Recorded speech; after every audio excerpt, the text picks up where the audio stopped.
1 year following the release of the notoriously difficult Jak 2, we finally got Jak 3. Following off the heels of Jak 2, Jak was banished from Haven City for having dark powers by this stuffy bureaucrat known as Count Vigar.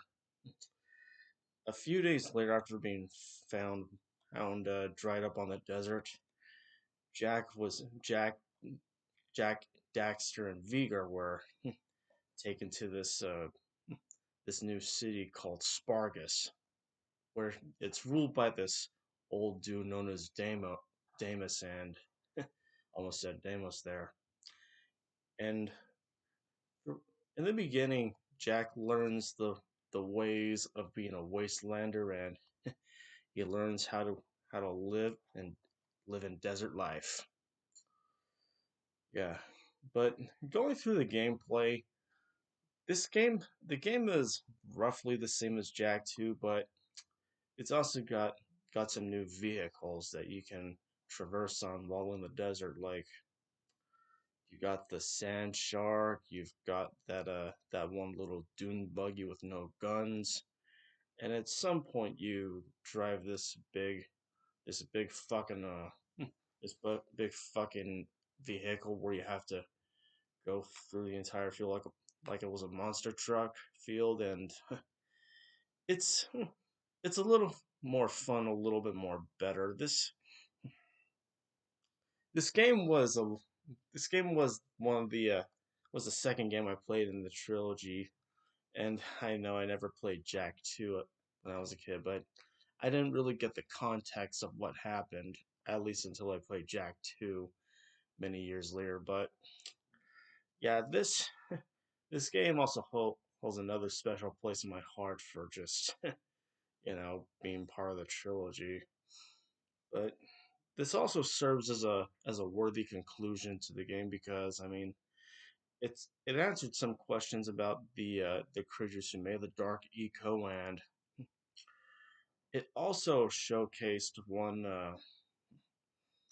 one antagonist, one villain, if you will, that returned from Jak 2, and I'll give you a hint: he died in a crash. But moving away from that, this game has also got a bit of a lighter tone, although it's not really saying much considering it's off the heels of Jak 2.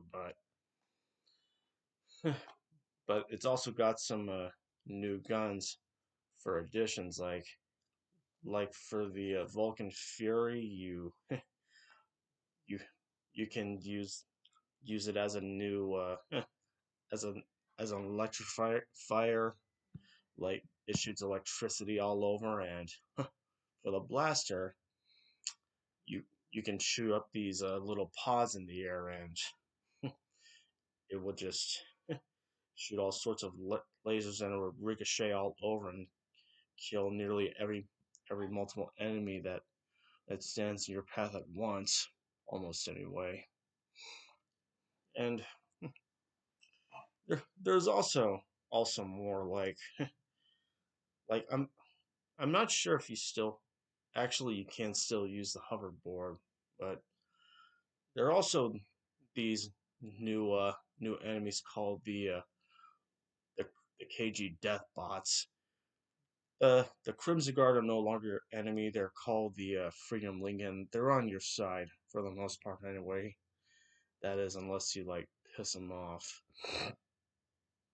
But then again, when you're in Spargus, this place is packed with guns, kind of like there's a Second Amendment going on in the United States of deserts at least. But I mean, if you hit anyone that has a gun on them, I mean, I can guarantee you that they're gonna go after you. But that having been said, there are a couple new characters. Like I said earlier in the game, there's a stuffy bureaucrat known as Count Vigar.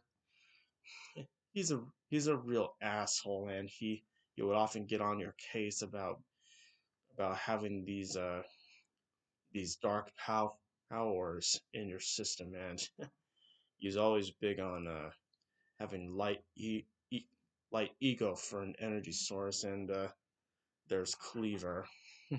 He's a piece of work, but nowhere near as bad as Count Vigor. He's pretty competitive half the time, but I mean, he's a fat asshole. I mean, let's put it like that. And there's Damus. He's he's not really given much characterization besides being the badass king of Spargus, and there's also another mystery of him that I won't get into because I want you to enjoy the game, but he's let's just say he's somehow well connected to Jack, but you'll have to play it. I know what it is, but there's not really much to for me to tell you beyond just him having some sort of connection to Jack. I mean, there's Daxter back. I mean, there's not really much to him besides just being the walking punchline whenever you die or he has something to say. But yeah, there's also like there's also this one mini game where you glide across the air to get to a mountain where you can get back to Haven City. And also, I forgot to mention this in the last game, but in Jak 2 you control a mech, and in this game you also control another mech when you're above one of the ships that makes Dark Eco. But yeah, go going into this game I really enjoyed it. It was it was a massive improvement over this over Jak 2. It's it also allows you to use your dark powers for a little while longer instead of it just being a one and done deal. Like, I mean, in the sequel, you had to like build up your gauge in order to get access to your dark form, but excuse me. But in Jak 3, you can activate at any time. Excuse me, twice. You can activate it at any time if you have like a little bit more of dark eco this time around, and you also have some new powers. You get the light eco that you get from meeting these giant precursor robot statues. Like this, you can stop time and you can fly. Let's put it like that.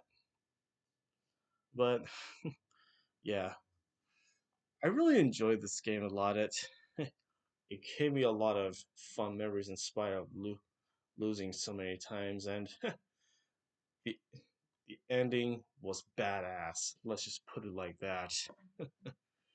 Yeah, it was a good game, and if you were able to stick it through in Jak 2, I think you'll find yourself enjoying Jak 3 if you give it a chance. I certainly have, but I think I would give this game a 10 out of 10. It it's got a really epic finale. It answers some questions about Jack's heritage, and above all else, it was just a fun game. Yeah. Plus, you get to kill some giant dinosaur metalheads, so that all evens out. I will try and review the spin-offs whenever I can. Like I can review Daxter, Jak X Combat Racing, and well, maybe Jak and Daxter: The Lost Frontier, but the last one will take a bit of time. But it's all par for the course, at least as far as spin-offs go.